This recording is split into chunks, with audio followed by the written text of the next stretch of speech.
If you didn't play the GBA games that I'm about to talk about, stop right now and go play them. Seriously, they will change the way you look at games today.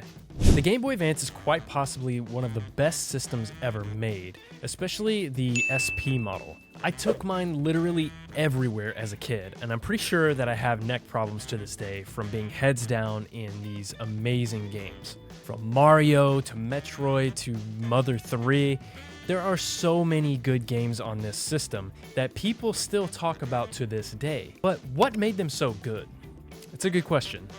And I think I have the answer to that, so make sure you stick around to the end of the video to see my thoughts on it. But without further ado, let's get into the top 13 games that I think are must-plays on the system.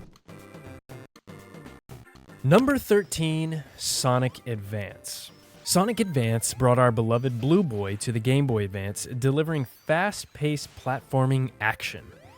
People don't talk about these games enough. They were essentially the last good 2D classics we would get for some time, with the 3D Sonic era upon us. Ugh. One crazy thing about this game is that you can choose from 4 playable characters, each with their own unique abilities: Sonic, Knuckles, Tails, and Amy. It also contains a Chow Garden mode, which is essentially a Tamagotchi minigame aside from the main experience.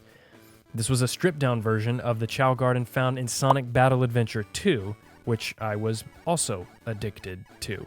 I don't know, I think Sonic Advance 1 is my favorite, though 2 and 3 are both fantastic Sonic games, and I highly recommend all of them.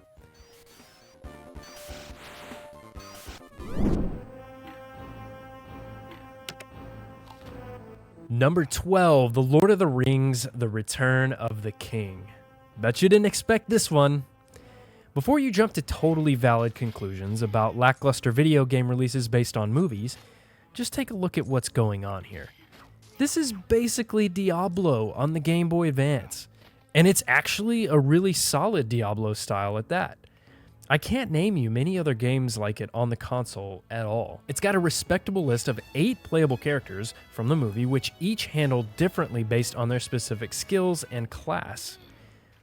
On the GBA, there's looting, drops, level ups, gear, builds, a bank, a forge. I mean, a lot is packed into this tiny little thing on the GBA, and I couldn't put it down as a kid. I thought it was so fun. I've played it recently, and it's still an absolute blast. Don't sleep on the Lord of the Rings games, I'm telling you guys.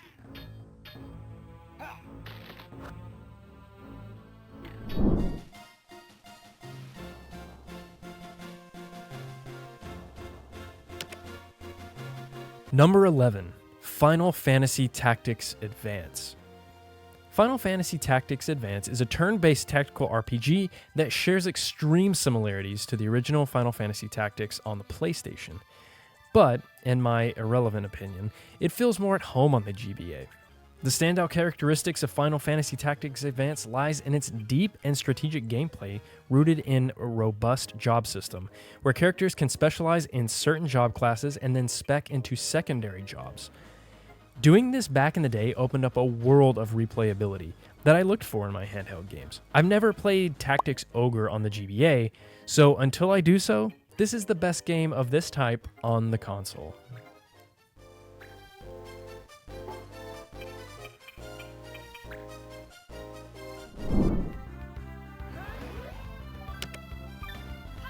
Number 10, Mario Golf. Ever wonder why Mario sports games go so hard? Me too. Maybe I'll make a video on this in the future. But in the meantime, Mario Golf is no exception to these awesome sports games. This gem adds RPG elements that make golfing into a journey rather than a single session task. This game was no doubt direct inspiration for Golf Story, an indie game on the Switch where you're not just hitting the links over and over, but progressing a story and character like you would in an RPG. This game was also developed by Camelot, the developers behind Golden Sun, so you know you're in for a treat.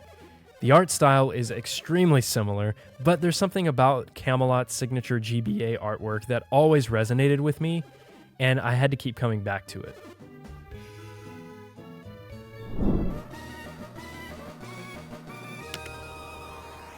Number 9, Pokemon Ruby, Sapphire, and Emerald. The third generation of Pokemon games marked a significant leap forward in the series. With an entirely new region to explore, overhauled graphics, and double battles, Pokemon Ruby Sapphire Emerald offered a fresh experience for Pokemon fans. The addition of abilities and natures added depth to the strategy of raising and battling Pokemon, making it one of the best Pokemon titles on the GBA at the time, and one I'd argue should still be in the conversation. I remember being completely addicted to the hideout building feature in this game. Getting furniture and rearranging the treehouse was such a fun, immersive experience that I didn't get from the early Pokemon games. Do yourself a favor and play through the originals if you haven't.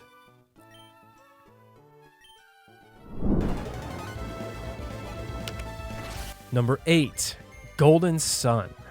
For gamers that were tired of the standard Final Fantasy formula, they had Golden Sun to look to. Or at? Don't stare at the sun. Besides your edgy main character and turn-based battles, you are given the power of Pokemon-like creatures called Jin. These creatures help you in battle by giving you unique attacks, but more importantly, they give you abilities outside of combat to solve puzzles.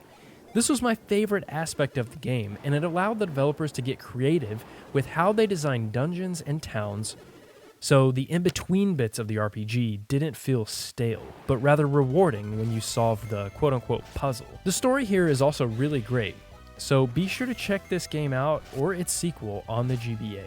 Both are fantastic RPGs.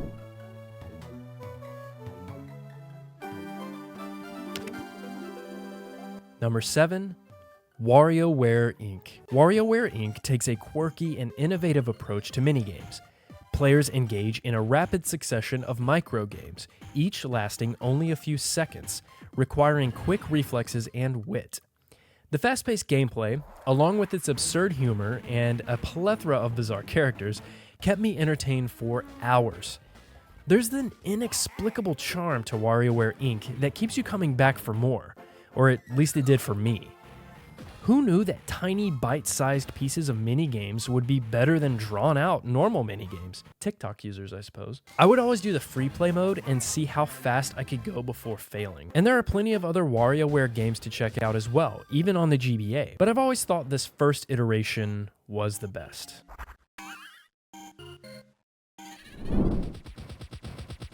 Number 6. Advance Wars. Advance Wars 1 and 2 are turn-based tactical games that have you in control of an army of units battling enemies on the field. This is a rare case where North America got a release of this game, and the Japanese release was canceled. Japan would later get a release in 2004 of the 1+2 compilation. This is quite ironic since Intelligent Systems, the developer, was worried that Western audiences would reject a tactical game like this because it was too complex. I discovered my love for turn-based strategy RPGs with this game, and it was further solidified by the next game in this list.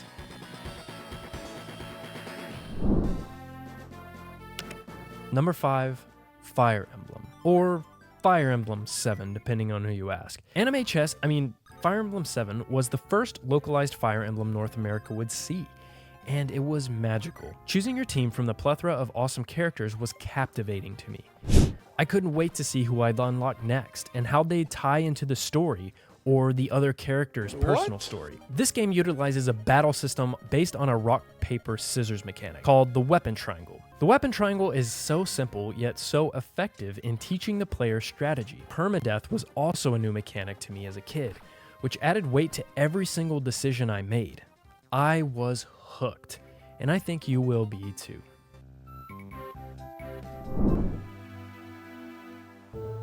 Number 4. The Legend of Zelda: The Minish Cap. I have to admit something. Zelda is my favorite franchise, and yet the Minish Cap was always one that I skipped. I suppose I was preoccupied with the Link to the Past and Four Swords release on the GBA, but either way, it kind of slipped away from me. It wasn't until later as an adult that I revisited this title to see what the hype was about. The Minish Cap introduces players to a unique mechanic where Link can shrink down to explore the tiny Minish world. It combines classic top-down exploration with puzzle solving, offering that fresh 2D experience for fans when 3D Zeldas had taken the spotlight. Not that we were mad about it. The game's charming art style, creative dungeons, and the incorporation of the Minish Cap's power make it stand out in the Zelda franchise, and one that you'll want to revisit, if for no other reason than it was developed by Capcom. Capcom Nintendo made a Zelda. Amazing.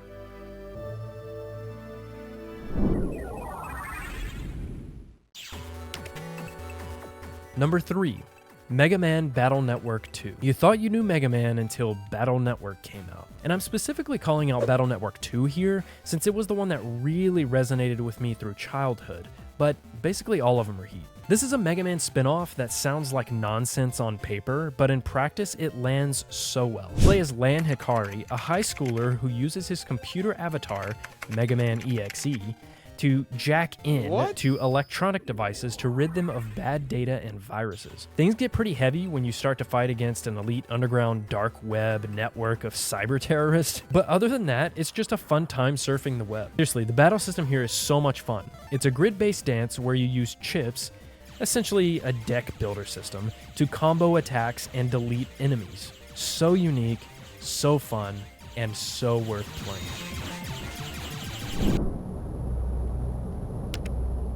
Number 2, Metroid Fusion. Metroid Fusion is probably my favorite game in the entire series.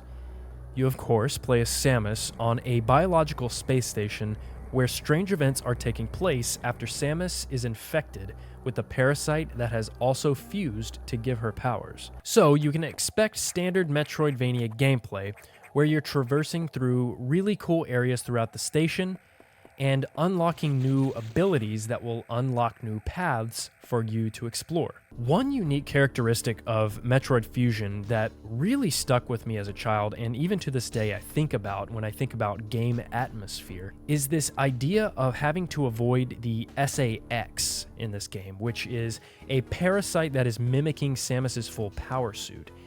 And it's absolutely terrifying. The way this game creates atmosphere on a handheld environment was unmatched. And to this day, I think it's one of the best in the series.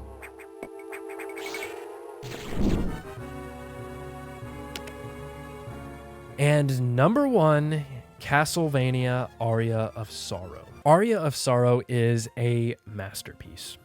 It blends action, exploration, and RPG elements all into one little cartridge. This isn't the first time this has happened in the Castlevania series. Fans of Symphony of the Night will be extremely familiar with the formula here. You play as Soma Cruz, who finds himself trapped in Dracula's castle and must defeat monsters using a variety of weapons and abilities. The game's unique tactical soul system allows players to absorb enemies' abilities, adding a layer of strategy and customization to the gameplay. Every time I got a new ability from an enemy, I immediately would equip it and try it out to see if it fit within the rest of my build, quote unquote. For me, the bosses are such a standout in this game.